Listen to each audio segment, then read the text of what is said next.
Today, I am very happy to announce that we have a new service, a partnership with one of the leading agencies in Malaysia, a new opportunity for e-commerce business. If you are planning to set up a company in Malaysia, where I mentioned in our previous podcast, if you're looking for a free trade zone, then this is the best place for you. I will be discussing here a company registry in Malaysia. Simple steps on how to register your company in Malaysia. Companies commission in Malaysia is a statutory body formed as a result of a merger between the Registrar of Companies or ROC and the Registrar of Businesses ROB in Malaysia, which regulates companies and businesses. SSM came into operation on 16 April 2002. The main activity of SSM is to serve as an agency to incorporate companies and register businesses, as well as to provide company and businesses information to the public. As the leading authority for the improvement of corporate governance, SSM fulfill its functions to ensure compliance with business registration and corporate legislation through comprehensive enforcement and monitoring activities so as to sustain positive developments in the corporate and business sectors of the nation. So, what does this offer?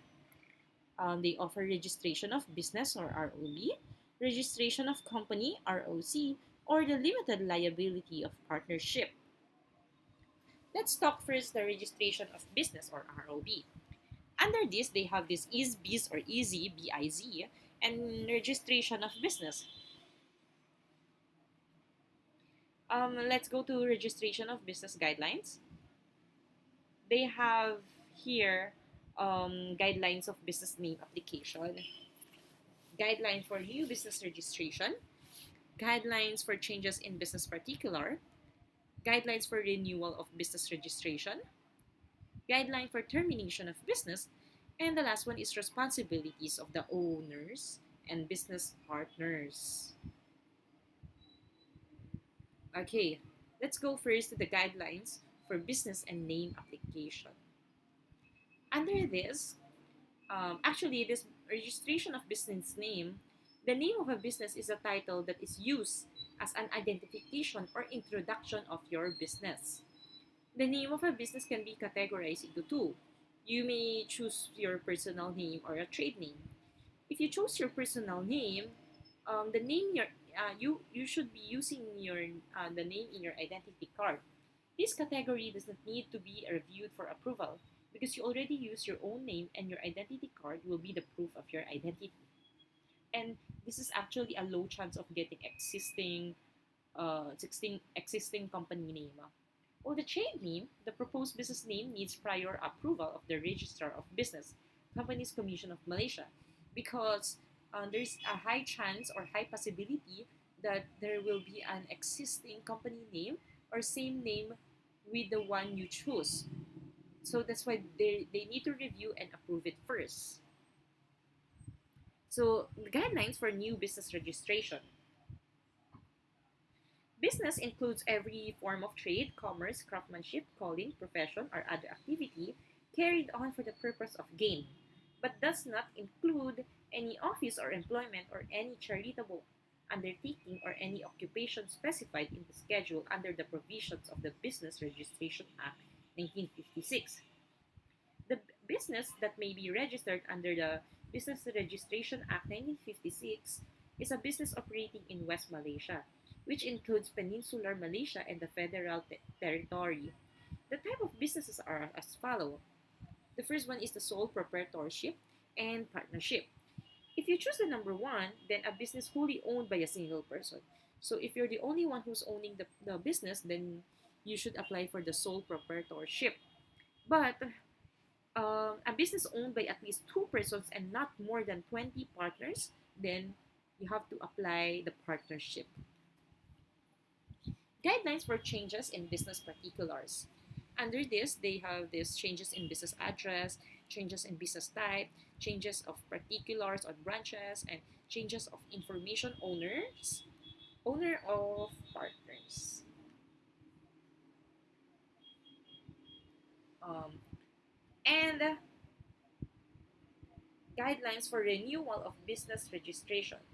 Registered business is required to renew the business registration certificate by submitting the application for renewal of business registration, or this is the Form A1. Guidelines for termination of business. If you like to terminate your business, you might, you should be one of, you should have one of the following reason. It may be cessation of business, bankrupt, death of the owner, and pursuant to the court order. And the last one is the responsibilities of owners and business partners. What is the responsibility of the business owner?